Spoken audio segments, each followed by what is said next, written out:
ஹர்ஷிகா மாம் channel. இன்றைக்கி நம்ம என்ன வீடியோ பார்க்க போகிறோம்னா, கோல்டு சேவிங் டிப்ஸ் தான் பார்க்க போகிறோம். அது இல்லாமல் வந்து no wastage, no making charges இல்லாமல் வந்து கோல்டு பர்ச்சேஸ் பண்ணணும். அது வந்து கிராமாக சீட்டு போடுறது இல்லாமல் கிராமாக வாங்குறது பெஸ்ட்டாக, அமௌண்ட்டாக வாங்குறது பெஸ்ட்டான்னு சொல்லிட்டு தான் பார்க்க போகிறோம். நீங்கள் இப்போ தான் வீடியோ ஃபஸ்ட் டைம் பார்க்குறீங்கன்னா மறக்காமல் சப்ஸ்கிரைப் பண்ணி பாருங்கள். பக்கத்தில் இருக்கிற பெல் ஐக்கன் டேப் பண்ணிங்கன்னா நான் ரெகுலராக போடுற வீடியோ உங்களுக்கு நோட்டிஃபிகேஷனில் வரும். வாங்க வீடியோக்குள்ளே போகலாம். இன்றைக்கி பார்த்தீங்கன்னா கோல்டு ரேட் வந்து இன்க்ரீஸ் ஆகிட்டே வருது. டே பை டே வந்து 7,000க்கு மேலே வந்து இன்க்ரீஸ் ஆக ஸ்டார்ட் ஆகிடுச்சு. நீங்கள் கையில் கொஞ்சம் காசு வச்சுருப்பீங்க அப்படின்னு நினச்சிங்கன்னா கோல்டு வாங்க ஸ்டார்ட் பண்ணுங்கள். இதில் ஒரு சப்ஸ்கிரைபர் வந்து நமக்கு ஒரு மெயிலே கொடுத்துருக்குறாங்க. அதை நான் இந்த வீடியோட எண்டில் சொல்கிறேன். கண்டிப்பாக வந்து ஸ்கிப் பண்ணாமல் பாருங்கள்.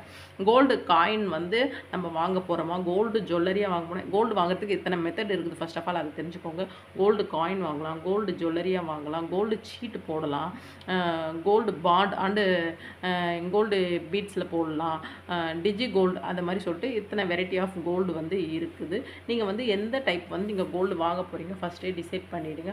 ஃபஸ்ட்டு வந்து கோல்டு காயின் வாங்க போகிறீங்க அப்படின்னு நினச்சிங்கன்னா, உங்கள்கிட்ட கையில் காசு இருக்குது அப்படின்னா நீங்கள் கோல்டு காயின் வாங்க.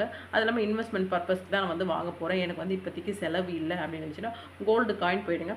1-2 கடையாச்சும் நீங்கள் கண்டிப்பாக வந்து விசிட் பண்ணி எவ்வளோ வந்து வேஸ்டேஜ் வந்து போடுறாங்க கோல்டு காயினுக்கு. ஒரு கடையில் வந்து 1% போடுவாங்க, சில கடை ஜிஆர்டியில் பார்த்தீங்கன்னா 2%, முதல்ல வந்து 3% இருந்துச்சு, இப்போ 2% ஆகிக்கிட்டாங்க. அதனால் வந்து கோல்டு காயினுக்கு எந்தெந்த கடையில் வந்து எவ்வளோ வேஸ்டேஜ் இருக்குது அப்படின்னு சொல்லிட்டு கண்டிப்பாக தெரிஞ்சுக்கோங்க. ஏன்னா வந்து 916 வந்து கோல்டு காயின் தான் வாங்க போகிறாங்க எல்லா பக்கமும். நீங்கள் வந்து அது இன்வெஸ்ட்மெண்ட் பர்பஸ்க்காக தான் வாங்க போகிறீங்க. என்றைக்கு இருந்தாலும் வந்து அதை சேல்ஸ் பண்ணிவிடுவோம், இல்லைனா வேறு எதனா பர்பஸ்க்கு நம்ம வந்து யூஸ் பண்ணிவிடுவோம் அப்படின்னு நினச்சி தான் வாங்க போகிறீங்க. கோல்டு காயினுக்கு வந்து HUID ஆல்மார்க் இருக்கும், 9 இருக்கும். அதனால் நீங்கள் பயப்படாமல் எந்த கடையில் வேணாலும் வந்து அந்த ஆல்மார்க் சிம்பிள் இருந்துச்சுன்னா நீங்கள் வாங்கிக்கோங்க. சேல்ஸ் பண்ண போகிறீங்க அப்படின்னா எந்த கடையில் வாங்கினீங்களோ அந்த கடையிலே சேல்ஸ் பண்ணிங்கன்னா மினிமம் வந்து ஒரு 3% வந்து சேல்ஸ் பண்ணி கேஷ் எடுத்துக்கலாம். இதே நீங்கள் எக்ஸ்சேஞ்ச் பண்ண போகிறீங்கன்னா சேம் கடையிலே எக்ஸ்சேஞ்ச் பண்ணிங்கன்னா எந்த சார்ஜும் பண்ண மாட்டாங்க. கோல்டு ரேட் என்னவோ அன்றைக்கி ரேட்டுக்கு அப்படியே அதை கொடுத்துருவாங்க. அதனால் வந்து ப்ரிஃபர் பண்ணும் போது வந்து இத்தனை விஷயத்தை நீங்கள் கோல்டு காயின் வந்து இருக்குது அப்படின்னு நினச்சிட்டு தான் நீங்கள் வாங்கணும்.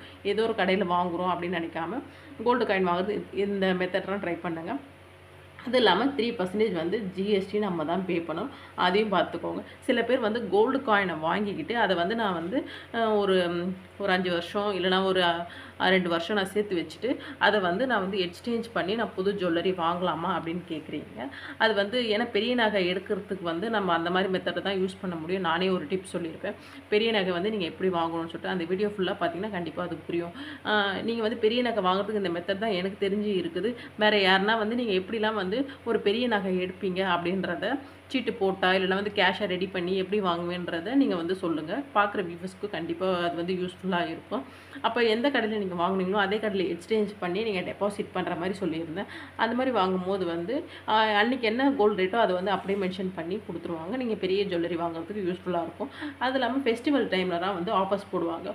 கோல்டு காயினுக்கு வந்து 0% வேஸ்டேஜ் தரும் அப்படின்னு சொல்லும் போது நீங்கள் கையில் காசு இருந்துச்சுன்னா கண்டிப்பாக வந்து அதை வந்து 100% வந்து ட்ரை பண்ணுங்கள். ஏன்னா வேஸ்டேஜே இல்லாமல் வாங்குறது தான் நம்மளுடைய பெஸ்ட்டு. அதை ட்ரை பண்ணுங்கள். நெக்ஸ்ட் பார்த்திங்கன்னா கோல்டு ஜுவல்லரி நான் கண்டிப்பாக இமீடியட்டாக நான் ஜுவல்லரி வந்து வாங்க போகிறேன் அப்படின்னு நினச்சிங்கன்னா லோ வேஸ்டேஜ் வந்து ஜுவல்லரி வந்து போங்க. இல்லை எங்ககிட்ட வந்து கையில் காசு இருக்குதுன்னா அதை வந்து ஒரு 1 டைம் ஸ்கீமில் போடுங்க. 1 டைம் ஸ்கீமில் போடும்போது வந்து ஒரு 11 மந்த் வந்து நீங்கள் வெயிட் பண்ணுற மாதிரி இருக்கும். 11 மந்த் வெயிட் பண்ணிங்கன்னா நோ வேஸ்டேஜில் நீங்கள் எடுக்கலாம். இது வந்து ஜுவல்லரியாக எடுக்க போகிறவங்களுக்குள்ள என்ன காயின்ஸ் வாங்கினா கூட அந்த மாதிரி ஆப்ஷன்ஸ் இருக்குது. நீங்கள் வந்து கையில் வந்து காசு வந்து ரெடி கேஷை வச்சுருந்தாலும் சரி, அப்படி இல்லைனா ஓல்டு கோல்டு கையில் இருந்துச்சுன்னா அதை எக்ஸ்சேஞ்ச் பண்ணுறதா இருந்தாலும் சரி, அந்த மாதிரி பண்ணிக்கலாம். நீங்கள் வந்து ஏழை சீட்டு இல்லைனா இந்த போஸ்ட் ஆஃபீஸில் வந்து ஆர்டி இல்லை பேங்க்கில் ஆர்டி உங்களுக்கு எதனா கையில் காசு வருது அந்த மாதிரி இருந்துச்சுன்னா அந்த காசை எடுத்துகிட்டு போயிட்டு நீங்கள் வந்து 1 டைம் டெபாசிட் ஸ்கீமில் போட்டிங்கன்னா கண்டிப்பாக வந்து ஜுவல்லரி எடுக்கும்போது வேஸ்டேஜே இல்லாமல் எடுக்கலாம். நிறைய கடையில் வந்து 10,000லேருந்து 25,000 மினிமம்லேருந்து ஸ்கீம் வந்து ஸ்டார்ட் பண்ணுறாங்க. இந்த ஸ்கீமுக்கு அந்த மாதிரி கடையிலலாம் போட்டிங்கன்னா சின்ன தொகை இருந்துச்சுன்னா கூட நீங்கள் வந்து நகையை வாங்கலாம் வேஸ்டேஜ் இல்லாமல். ஏன்னா சின்ன பொருளுக்கு தான் வந்து வேஸ்டேஜ் வந்து மோஸ்ட் ஆஃப் ஆல் நிறைய வேஸ்டேஜ் போடுவாங்க. சின்ன தொகை இருந்துச்சுன்னா நீங்கள் வந்து இந்த உண்டியல் சேவிங்ஸ் மெத்தடை கூட சேவிங்ஸ் பண்ணிட்டு கூட நீங்கள் எடுத்துகிட்டு போய் அமௌண்ட்டை வந்து டெபாசிட் பண்ணலாம். உங்கள் கையில் கிடைக்கிற சில்லற காசுங்களை வச்சு கூட நீங்கள் வந்து கோல்டு வாங்கலாம். தென் பார்த்தீங்கன்னா கோல்டு சீட்டை வந்து ப்ரிஃபர் பண்ணுறவங்க கண்டிப்பாக பார்த்தீங்கன்னா வேஸ்டேஜ் வந்து 100% வேஸ்டேஜ் வேஸ்டேஜ் இல்லாத வராத மாதிரி பாருங்கள். அப்படிலாம் மினிமம் 18% விஏ இருக்கிற ஸ்கீம் ஆச்சு போடுங்க. ரெண்டுமே இல்லாமல் சில பேர் வந்து நான் பாதி கட்டணும் நீங்கள் பாதி கட்டணும் அப்படின்னு சொல்லுவாங்க. 50-50 போடுவாங்க. வேஸ்டேஜ் வந்து 10% தான் கவர் பண்ணுவோம் அது மாதிரி சொல்லுவாங்க. இந்த மாதிரி ஸ்கீம் எல்லாம் போடாதீங்க. ஒன்று வந்து 100% கொடுக்கணும், இல்லைனா 18% விஏ கொடுக்கணும். அந்த மாதிரி சீட்டு போடுங்க. நீங்கள் போடும்போது கண்டிப்பாக வந்து கிராம் பேஸஸ் ஸ்கீமாக போங்க, அமௌண்ட் பேஸஸ் போகாதீங்க. ஏன்னா கிராம் வந்து ஏறிக்கிட்டே வந்து கோல்டு ரேட் அன்றைக்கி நீங்கள் வர வைக்கிற அன்றைக்கி எவ்வளோ கோல்டு ரேட் விற்குதோ அன்றைக்குடைய வரவு வந்து நம்ம வந்து வைக்கணும். அப்போ தான் வந்து கோல்டு சீட்டில் ப்ராஃபிட். இது கோல்டு சீட் நிறைய பேர் கேட்குறீங்க, எனக்கு ப்ராஃபிட் கிடையாது கோல்டு சீட்டு, நீங்கள் எதுக்கு வந்து கோல்டு சீட்டை வந்து ப்ரிஃபர் பண்ணுறீங்கன்னு சொல்லிட்டு கேட்குறீங்க. யாருங்க சொன்னது கோல்டு சீட் வந்து ப்ராஃபிட் கிடையாதுன்ட்டு? கோல்டு வந்து அன்றைக்கி ரேட்டுக்கு நம்ம வர வச்சு கிராமாக வந்து வர வைக்கிறோம். ஒரு 11 மாதம் நம்ம அமௌண்ட் வந்து இஎம்ஐ மாதிரி கட்டிக்கிட்டே வரும். அது இல்லாமல் வந்து வேஸ்டேஜே இல்லாமல் எடுக்க போகிறோம். இதில் எப்படி நீங்கள் வந்து லாபம் இல்லை? இது வந்து அந்த நகை கடைக்காரங்களுக்கு தான் வந்து நீங்கள் லாபமாக பார்க்குறீங்க, நமக்கு வந்து லாபம் கிடையாது அப்படின்றீங்க. கண்டிப்பாக ஷாப் இருக்கிறவங்களுக்கு லாபம் தான், லாபம் இல்லைன்னா நான் சொல்ல மாட்டேன். அந்த லாபத்தில் தான் வந்து நமக்கு வேஸ்டேஜ் இல்லாமல் தராங்க. நம்ம கையில் காசு கொடுத்து வாங்குறதா இருந்தால் கண்டிப்பாக வந்து ஒரு 10லேருந்து 12% வேஸ்டேஜ் நம்ம கையிலேருந்து கொடுக்கணும். அது வேஸ்ட் ஆகும். அந்த அமௌண்ட்டுக்காக தான் நம்ம சீட்டே நம்ம ப்ரிஃபர் பண்ணுறோம் நான் சொல்லியிருக்கேன். இப்போ வந்து ஏன் கடைக்காரங்களுக்கு அது லாபம்னு பார்த்தீங்கன்னா, கடைக்காரங்க வந்து நம்ம ஒரு இன்வெஸ்ட்மெண்ட்டே இல்லாமல் அவங்க வந்து நம்ம கட்டுற அமௌண்ட் எல்லாம் வந்து சேர்த்து அவங்க வந்து எந்த ஒரு பேங்க் லோன் போகாமல் நம்ம கொடுக்குற அமௌண்ட்டை வந்து அவங்க வந்து ரொட்டேஷன் பண்ணிப்பாங்க பிஸ்னஸ்க்காக. அப்போ வந்து நமக்கு அவங்க பிஸ்னஸ்க்காக ரொட்டேஷன் பண்ணுற நம்ம காசுக்காக அவங்க வந்து வேஸ்டேஜ் வந்து நமக்கு ஃப்ரீயாக தான் தராங்க. அதுதான் வந்து மோஸ்ட் ஆஃப் ஆல். இதே நீங்கள் கையில் காசு கொடுத்து வாங்குறதா இருந்துச்சுன்னா அந்த வேஸ்டேஜ் சார்ஜ் வந்து நம்ம தலையில் தான் விழும். அது வந்து வேஸ்ட்டாக போகிற சார்ஜஸ். அதை அவாய்ட் பண்ணுறதுக்கு தான் கோல்டு சீட்டு போகிறோம். அது இல்லாமல் எல்லார் கையிலையும் பல்கான அமௌண்ட் கையில் இருக்காது. அந்த அமௌண்ட்டை எடுத்துகிட்டு போய் நகை வாங்க முடியாது. இதே மந்த் ஆன் மந்த் கமிட் பண்ணால் சரி ஓகே, நம்ம வந்து மந்த் ஆன் மந்த் கட்டும் போது நகை எடுக்கலாம்னு சொல்லிட்டு சில பேருக்கு வந்து ப்ரிஃபர் பண்ணுவாங்க. அதனால் வந்து கோல்டு சீட்டு வந்து எல்லாருக்குமே வந்து சூட்டபுள் ஆகும். இது வந்து மிடில் கிளாஸ் தான் யூஸ் பண்ணுவாங்க. இது வந்து ஹையர் மிடில் கிளாஸ் தான் யூஸ் பண்ணுவாங்க. இது வந்து எந்த கிளாஸும் கிடையாது. இது வந்து ஓவரால் வந்து சேவிங்ஸ் மெத்தட் நம்ம வந்து ட்ரை பண்ணணும். கோல்டு சீட்டு வாங்கணும்னு நினைக்கிறவங்க எல்லாருமே வந்து இந்த மாதிரி மெத்தட் தான் ட்ரை பண்ணுவாங்க. இதில் வந்து லாபம் இல்லை அப்படின்றா சொல்லாதீங்க. வாங்குறவங்கள வந்து கெடுக்காதீங்க. ஏன்னா வாங்குறவங்க கோல்டு சீட்டு சின்ன சின்ன தொகை மினிமம் வந்து ஒரு 1000 ரூபாயிலேருந்து சீட்டு வந்து ஸ்டார்ட் பண்ணுறாங்க. இப்போ வந்து கவர்மெண்ட்லேயே வந்து மகளிர் உரிமை தொகைன்னு சொல்லிட்டு ஒன்று கொடுக்குறாங்க. அது வந்து நமக்கு எக்ஸ்ட்ரா வர அமௌண்ட் தான். சில பேருக்கு வந்து யூஸ்ஃபுல்லாக இருக்கும் வந்து வீட்டுக்காக. சில பேர் வந்து எனக்கு வந்து எக்ஸ்ட்ரா வர அமௌண்ட்டு தான் அப்படின்ற மாதிரி இருந்துச்சுன்னா நீங்கள் அதை கூட வந்து ஒரு சீட்டாக வந்து கன்வே பண்ணலாம். கன்வே பண்ணிங்கன்னா ஒரு 11 மாதம் வந்து நீங்கள் அதை கட்டிக்கிட்டே வந்தீங்கன்னா கண்டிப்பாக உங்களாலே நகை எடுக்க முடியும். அந்த மெத்தட் வந்து கண்டிப்பாக ட்ரை பண்ணுங்க கோல்டு சீட்டுக்கு. ஏன்னா கையில் சீட்டு கட்டுறதுக்கு காசு இல்லைன்றவங்க கூட இந்த மகளிர் உரிமை தொகை 1000 ரூபாய் வருது, அதை வச்சு கூட நீங்கள் வந்து சீட்டு வந்து பிளான் பண்ணி கட்ட ட்ரை பண்ணுங்கள். தென் பார்த்தீங்கன்னா கோல்டு பாண்டு, கோல்டு வந்து பீட்ஸ் அப்படின்ட்டு.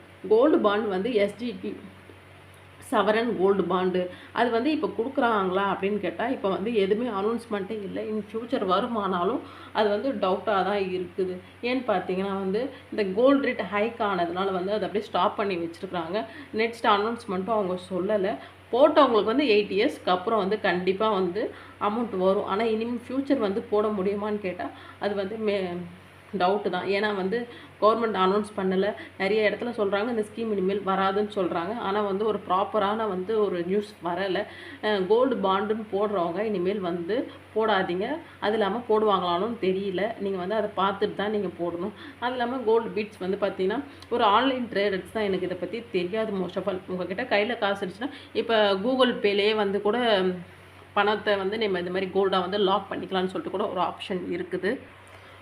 கூகுள் பேயில் நீங்கள் ட்ரான்ஸ்ஃபர் பண்ணும்போது கூட இது மாதிரி வாங்கிக்கலாம். நீங்கள் வந்து இப்போ எல்லாத்துக்குமே ஷாப்பிங் கூகுள் பே பண்ணுறோம். இது மாதிரி ட்ரை பண்ணுறது அந்த நம்மளோட கூகுள் பேலே இருக்குது. நம்ம என்றைக்கு வேணுமோ அதை வாங்கிக்கலாம், என்றைக்கு வேணுமோ அதை சேல்ஸ் பண்ணிக்கலாம் அப்படின்னு சொல்லிட்டு இருக்குது. நீங்கள் ட்ரை பண்ணுறதா இருந்தால் கூகுள் பே ட்ரை பண்ணுங்கள். நான் இது வந்து ட்ரை பண்ணது இல்லை.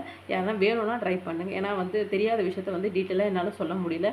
ஏதோ ஒரு சப்ஸ்கிரைபர் கேட்டிருந்தாங்க கூகுள் பேயில் எப்படி சிஸ்டர் வந்து வாங்குறது, கோல்டு வாங்கலான்னு சொல்கிறாங்களே அதை எப்படின்ட்டு நான் இன்னும் ட்ரை பண்ணது இல்லை சிஸ்டர். வேறு யாரா ட்ரை பண்ணியிருந்தீங்கன்னா கண்டிப்பாக அது எப்படி இருக்குது, யூஸ்ஃபுல்லாக இருக்குதான்ட்டு சொல்லுங்கள். ஆனால் நான் தெரிஞ்ச வரைக்கும் வந்து அதை வந்து நம்ம எப்போ வேணால் வாங்கிக்கலாம், எப்போ வேணால் அதை வந்து சேல்ஸ் உடனே பண்ணிடலாம் அப்படின்ற மாதிரி தான் ஆப்ஷன். தென் பார்த்தீங்கன்னா டிஜிகோல்டு இது வந்து நான் வந்து தங்கமயில் டிஜிகோல்டில் ஆல்ரெடி இப்போ ரன்னிங்கில் இருக்கேன். இப்போ லாஸ்ட்டு வந்து அக்ஷய திதி அப்போ நான் வந்து போட்டிருந்தேன் தங்கமயிலில். நெக்ஸ்ட் அக்ஷய திதிக்கு வந்து க்ளோஸ் பண்ணுற மாதிரி அப்படின்னு சொல்லிட்டு இப்போ வந்து போத்தி சொர்ண மஹாலில் வந்து இதே மாதிரி வந்திருக்குது. அது வந்து சென்னையில் இருக்கிற ஸ்கீம்னால நான் வந்து இதை ப்ரிஃபர் பண்ணியிருக்கிறேன். நான் ஆல்ரெடி வந்து இப்போ நான் போட்டு ஒரு ஒரு 1 வீக் ஆகுது. எப்படி தான் இது வந்து யூஸ் பண்ணுறது, அது இல்லாமல் 7% வரைக்குமே வந்து பெனிஃபிட் தராங்க ஸ்டார்டிங்கில். அதனால் வந்து இந்த சீட்டை வந்து ட்ரை பண்ணலாம் அப்படின்னு சொல்லிட்டு டிஜிகோல்டை வந்து ஓப்பன் பண்ணியிருக்கேன். இதை பற்றி லாங் வீடியோ வேணும்னா சொல்லுங்கள், கண்டிப்பாக நான் சொல்கிறேன். எப்படி ஓப்பன் பண்ணுறது, என்னென்ன டாக்குமெண்ட்ஸ் கேட்குறாங்க, நமக்கு எவ்வளோ வந்து ப்ராஃபிட், அது இல்லாமல் வந்து ஒரு கம்பேரிசேஷன் வீடியோ கூட போட்டிருக்கிறேன். தங்கமயில் வெர்சஸ் வந்து போத்தீஸ் சொல்லிட்டு அதை பார்த்தீங்கன்னா கூட ஒரு டீட்டெயிலாக புரியும். போத்தீஸில் வந்து வேஸ்டேஜ் வந்து கம்மியாக இருக்குது விஏ வந்து, ஆனால் வந்து தங்கமயிலில் வந்து வேஸ்டேஜ் சார்ஜ் வந்து அதிகம் பண்ணுறாங்க. ப்ளஸ் இல்லாமல் கோல்டு காயின்காக தான் நான் சொல்கிறேன். கோல்டு காயின்லேயே வந்து வித்தியாசம் வருது. தங்கமயிலில் வந்து மினிமம் வந்து 4 கிராம்ஸ்க்கு மேலே எடுத்தால் தான் 2% தராங்க. ஆனால் இவங்கக்கிட்ட 2 கிராம் எடுத்தால் கூட 1 கிராம் எடுத்தால் கூட 2% தான் விஏ சார்ஜ் பண்ணுறாங்க. இது ஒரு நல்ல பெனிஃபிட்னு நான் நினைக்கிறேன். இது மாதிரி நான் வந்து டிஜிகோல்டை வந்து நம்ம வந்து ஷெடியூல் பண்ணிக்கலாம். நம்ம வந்து வீக்லி வந்து எவ்வளோ அமௌண்ட் போடலாம் அந்த மாதிரி சொல்லிட்டு தங்கமயிலில் இருக்குது. போத்தீஸில் பார்த்தீங்கன்னா எவ்வளோ அமௌண்ட் கட்டினாலும் அந்த பர்சன்டேஜ் வைஸ் வந்து இன்க்ரீஸ் ஆகுது. அது இல்லாமல் சென்னையில் இருக்குது ஒரு அட்வான்டேஜ்க்காக வந்து போத்தீஸ் வந்து நான் ஓப்பன் பண்ணியிருக்கேன். நெக்ஸ்ட் வீடியோ கூட நான் அதை போடுறேன். கோல்டு ரேட் இன்க்ரீஸ் ஆகுமா டிக்ரீஸ் ஆகுமா டெய்லி கேட்குறீங்க. நம்மளோட கம்யூனிட்டி போஸ்ட்டில் கண்டிப்பாக நான் அதை கொடுத்துட்டே இருக்கிறேன். வாட்ச் பண்ணாதவங்க கண்டிப்பாக இனிமேல் வாட்ச் பண்ணுங்கள். உங்களுக்கு அது பிடிச்சிருந்தா கண்டிப்பாக லைக் பண்ணுங்கள். ஏன்னா வந்து கோல்டு ரேட் வந்து நிறைய பேர் கேட்குறீங்க, கொஞ்சம் இன்ட்ரெஸ்ட்டும் காமிக்கிறதுனால தான் நான் அது வந்து கோல்டு ரேட்டை வந்து நம்மளோட கம்யூனிட்டி போஸ்ட்டில் ரெகுலராக போட்டுட்டு வரேன். பார்க்குற வியூவர்ஸ்க்கு வந்து இப்போ தான் அது என்னன்னு தெரியலனா என் வீடியோவை ஃபஸ்ட் டைம் பார்க்குறதா இருந்தால் கண்டிப்பாக வந்து சப்ஸ்கிரைப் பண்ணுங்கள். நம்மளோட சேனலில் கம்யூனிட்டி போஸ்ட் அப்படின்னு இருக்கும். அந்த போஸ்ட்டுக்குள்ளே போனீங்கன்னா டெய்லி வந்து கோல்டு ரேட் வந்து 9:30 வந்து அப்டேட் பண்ணுவோம். அதில் வந்து இன்க்ரீஸ் ஆர் டிக்ரீஸ் இன்றைக்கி கோல்டு ரேட் எவ்வளோன்னு போட்டிருப்போம். அது உங்களுக்கு யூஸ்ஃபுல்லாக இருந்துச்சுன்னா நீங்கள் வந்து அன்றைக்கி நான் வந்து சீட்டு பேமெண்ட் பண்ணணும் அப்படின்னு நினச்சிங்கன்னா கண்டிப்பாக பேமெண்ட் பண்ணுங்கள். இல்லை வெயிட் பண்ணணும்னு நினச்சிங்கன்னா வெயிட் பண்ணுங்கள். இன்றைக்கி ரேட் வந்து பிஃபோராக நாங்கள் கொஞ்சம் சொல்கிறோம். நம்ம சப்ஸ்கிரைபர் சிஸ்டர் ஒருத்தவங்க வந்து நம்ம வீடியோவை வந்து ரெகுலராக வாட்ச் பண்ணிவிட்டு அவங்கக்கிட்ட இருந்த கொஞ்சம் அமௌண்ட்டை வந்து ஒரு 1 டைம் ஸ்கீமில் போட்டிருக்கிறாங்க. அது வந்து லலிதா ஜுவல்லரியில் போட்டிருக்கிறாங்கன்னு சொல்லிட்டு ஹாப்பியாக நமக்கு ஒரு மெயில் கொடுத்துருந்தாங்க. அவங்களோட பிரிண்ட்டும் அதை அமைச்சிருந்தாங்க. எவ்வளோ அமௌண்ட் நான் வந்து ஆட் பண்ணியிருக்கிறேன், அதில் வந்து எவ்வளோ கிராம் வந்து ஆட் ஆயிருக்குன்னு சொல்லிட்டு எல்லாமே கொடுத்துருங்க. நான் நெக்ஸ்ட் வீடியோவில் வந்து டீட்டெயிலாக உங்களுக்கு வந்து சொல்கிறேன். யாருக்குன்னா அது யூஸ்ஃபுல்லாக இருக்கும். வந்து எல்லா டிப்ஸையும் நான் சொல்லியிருக்கேன். இந்த வீடியோ வந்து உங்களுக்கு யூஸ்ஃபுல்லாக இருந்துச்சுன்னா கண்டிப்பாக லைக் பண்ணுங்கள், உங்கள் ஃப்ரெண்ட்ஸ் அண்ட் ஃபேமிலிக்கு ஷேர் பண்ணுங்கள். நம்ம கம்யூனிட்டி போஸ்ட்டில் வந்து அடுத்தடுத்து நெக்ஸ்ட் என்ன வீடியோ போடுறேன்னு சொல்லிட்டு நான் கேட்டிருக்கிறேன். நிறைய பேர் சொல்லியிருக்கேன். ஸ்டெப் பை ஸ்டெப் ஒன்று ஒன்றா போட்டுகிட்டே வரேன். அது உங்களுக்கு யூஸ்ஃபுல்லாக இருந்துச்சுன்னா கண்டிப்பாக வீடியோவை சப்ஸ்கிரைப் பண்ணி பாருங்கள். தேங்க்யூ ஃபார் வாட்சிங் ஃப்ரெண்ட்ஸ். பை.